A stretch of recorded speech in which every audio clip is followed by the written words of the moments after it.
보니까 한국에 있는 군인들에게 가장 받고 싶은 선물이 무엇이냐라고 조사를 해보니까 5가지로 순위가 나왔습니다. 첫 번째는 휴가입니다. 그리고 두 번째는 무선 이어폰, 그리고 세 번째는 스마트폰, 그리고 네 번째는 제대, 그리고 5번째는 여자친구라고 하는 순위가 나오게 됐습니다.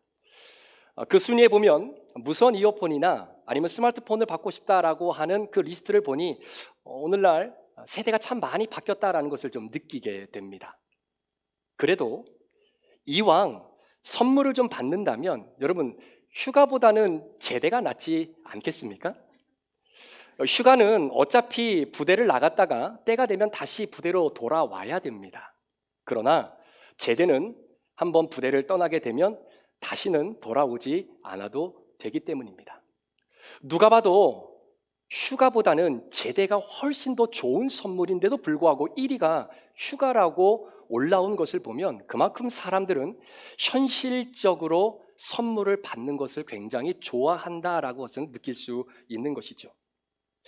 그러면서 제 스스로에게 이렇게 한번 질문을 해봤습니다. 임 목사, 너는 크리스마스 선물 뭘 받고 싶니? 너는 크리스마스 선물 뭐를 받고 싶니? 곰곰이 생각해 보니까 마땅히 탁 떠오르는 것이 없었습니다. 아니나 다를까 저희 가족끼리도 크리스마스 선물을 함께 주고받기 위해서 위시리스트를 함께 주고받는데 아이들에게 어떤 위시리스트를 좀 보내야 될지 문득 생각이 나지는 않았던 때도 많이 있었습니다. 그러면서 이런 생각이 들었어요. 만약에 하나님께서 나에게 선물을 주실 때에 어떤 마음으로 선물을 주실까라는 생각입니다. 아마 하나님은 내게 가장 필요한 것, 그리고 내게 가장 소중한 것, 그리고 내가 상상할 수 없는 그런 귀한 것들을 주시고자 하실 겁니다.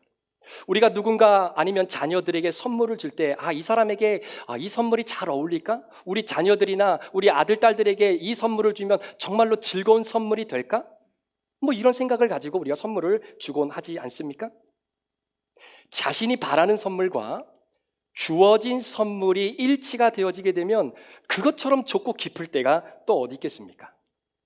그런데 자녀들에게 이거 필요해서 이거 주면 좋겠다라고 해서 정성껏 준비해서 선물을 주었는데 자녀들이 그 선물을 받고 난 이후에 별로 행복한 모습을 보여주지 않으면 부모 입장에서는 마음이 좀 씁쓸하기도 하겠죠. 그러면서 이런 생각이 들었습니다.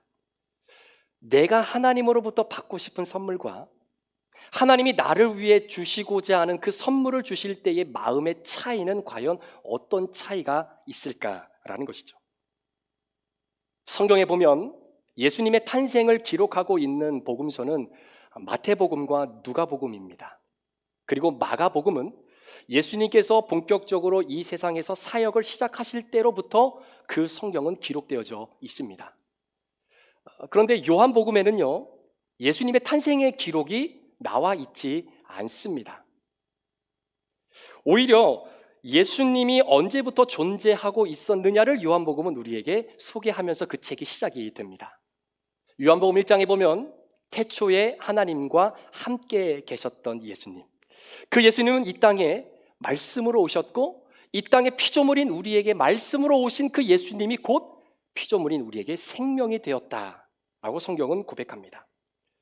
그러니까 마태복음과 누가복음은 예수님께서 이 세상에 탄생하시는 것으로 인하여 예수님이 이 땅에 오심을 우리에게 소개하고 있지만 요한복음은 예수님의 근원과 기원을 우리에게 설명해 주면서 그 예수님이 어떤 존재인가를 우리에게 소개하고 있는 책이기도 한 것이죠.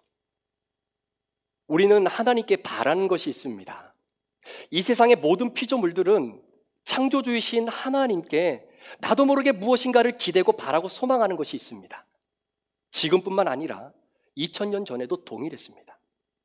그때 당시에 사람들은 하나님에게 바라는 소망이 있었습니다. 로마의 압제로부터 우리가 좀 벗어난 자유로운 삶을 살기를 원했던 그 바람뿐만 아니라 그 궁핍합 속에서 찌들어 사는 인생이 아니라 풍요로움 속에서 살아가고자 하는 그 간절함이 그들에게도 창조주 하나님에게 바라고 있었던 것이 있었다라는 것이죠.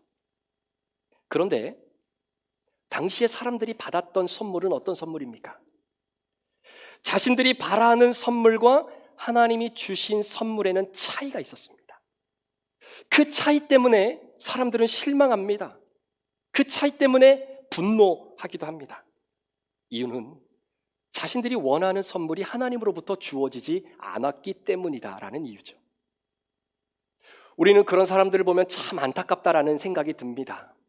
그런 어리석은 사람들을 보면 마음이 참 안타깝습니다.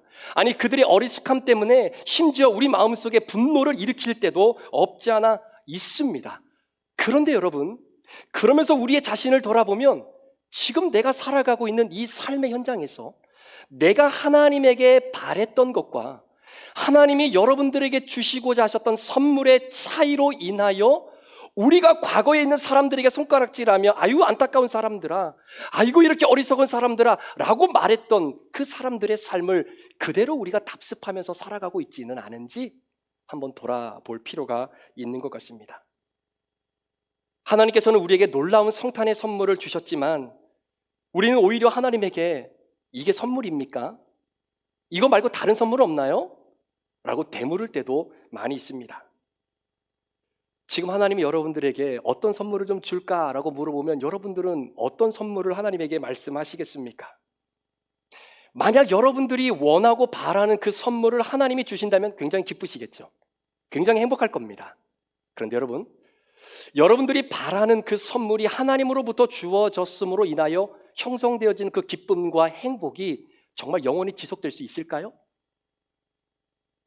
아마 어느 정도 시간이 지나고 나면 언제 내가 그 기쁨과 그 행복을 누리고 살았냐는 듯이 아마 정신없는 일상의 바쁨 속에 우리의 삶은 또 치닫게 되어질 것입니다. 이것이 마치 휴가와 같은 겁니다. 여러분, 휴가를 나올 때 얼마나 기쁜지 모릅니다. 우리 군대를 다녀오신 분은 아시겠지만요. 그런데 휴가를 마치고 부대로 복귀할 때의 그 감정은 완전 180도 다릅니다. 휴가를 나올 때의 그 기쁨이 휴가를 마치고 복귀할 때의 그 씁쓸함과 외로움의 감정을 이기지 못하기 때문에 그걸 아는 사람들은 휴가를 잘 나오려고 하지 않는 것이죠.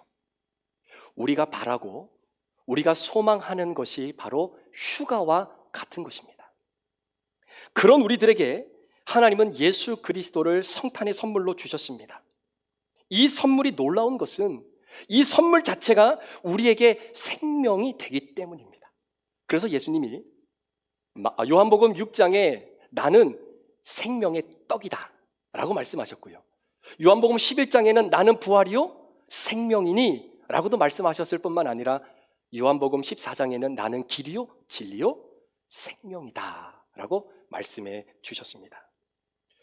하나님은 우리에게 가장 귀하고 그리고 소중하고 필요한 것을 주셨습니다. 감히 우리가 하나님에게 달라고 상상하지도 못할 그 선물을 하나님이 저와 여러분들에게 주셨습니다. 그 선물이 바로 예수 그리스도시요 그분이 우리의 영원한 생명인 줄 믿습니다. 우리는 이 귀한 선물을 받았음에도 불구하고 기뻐하지 않을 때가 있지요. 왜 그런지 아십니까? 하나님, 저 살아있는데요. 하나님, 저 생명이 있는데 무슨 또 다른 생명입니까? 그런데 여러분, 이 생각이 얼마나 어리석은 생각인지 여러분 아셔야 됩니다. 에덴 동산에 하나님께서 아담과 하와를 창조하시고 그들에게 동산 중앙에 선악을 알게 하는 열매를 따먹으면 너희는 죽는다라고 말씀하셨습니다. 그런데 그들이 그 열매를 따먹었습니다. 그런데 어떤가요? 그 즉시 죽었습니까? 아니요. 죽지 않았습니다. 그렇다고 아담과 하와가 열매를 먹었는데 내가 살아있네? 나 안 죽었네? 라고 말할 수 있겠느냐? 라는 것이죠. 그들이 선악을 알게 하는 열매를 먹는 순간 그들은 숨을 쉬고 움직이고 있었지만 그것은 진정한 숨과 움직임이 아니었습니다. 살고는 있지만 사는 게 아니었습니다. 그들의 호흡은 결국은 사라질 것을 위해서 호흡하는 삶의 연속이었다라는 것이죠.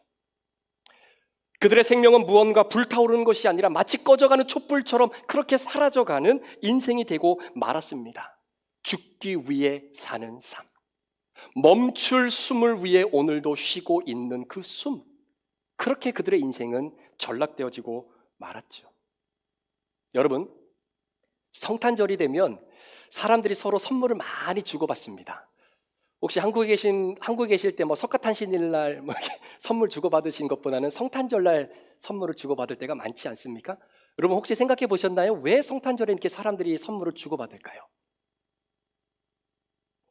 예를 들어서 어떤 분이 여러분 가정에 김치 한 포기를 선물했다고 한번 가정을 해볼게요. 김치 한 포기면 네 식구가 먹기에 딱 알맞은 사이즈입니다. 그런데 만약에 어떤 사람이 여러분 가정에 100포기의 김치를 선물했다라고 한번 가정을 해보십시오.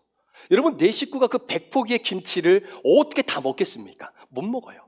그러니까 이 사람도 저 사람도 이 집 저 집 앞집 뒷집 하나씩 다 나누어 주는 겁니다. 왜 성탄절이 되면 서로 선물을 주고받는지 이제 아시겠습니까?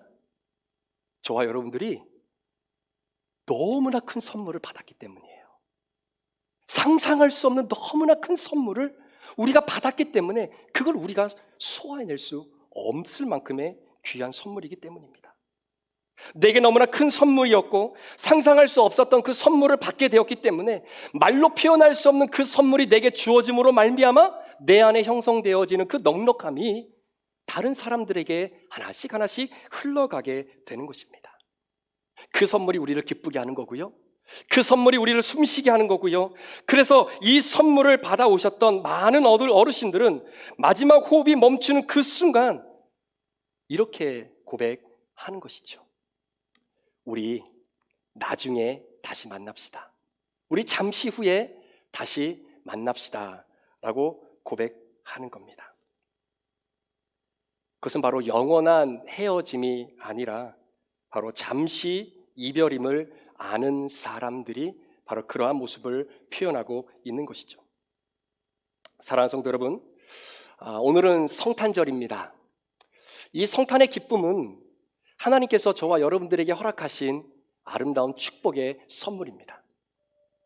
그 성탄의 은혜가 오늘 저와 여러분 가운데 선물로 주어진 사람들이라고 한다면 우리는 그 기쁨을 누리면서 살아가는 사람들일 것이고요. 그리고 그 선물이 아직 내 안에 존재하고 있지 않은 분이 이 자리에 계신다면 여러분 다른 무엇보다도 예수 그리스도를 통해 주어진 이 성탄의 선물이 여러분의 삶 가운데에 온전히 드리워지게 되는 그런 은혜가 있기를 예수님의 이름으로 축복합니다. 우리 잠시 한번 기도하시겠습니다.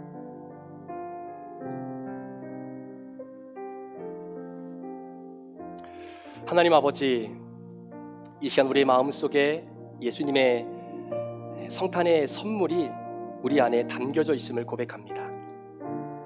주님께서 허락하신 이 놀라운 은혜가 우리 사랑하는 성도들의 삶 속에 영원히 없어지지 아니하고 사라지지 아니하는 소중한 선물이 되어질 수 있도록 하나님 인도하여 주옵소서.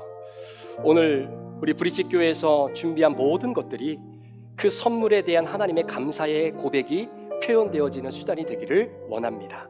주님 홀로 영광 받아주시고 신이신 우리 하나님께서 나를 구원하시기 위해 이 땅에 육신의 몸으로 친히 찾아와 주셔서 너무나 감사합니다. 모든 영광 우리 주님 앞에 올려드리며 예수 그리스도의 존귀하신 이름으로 축복하며 기도합니다. 아멘.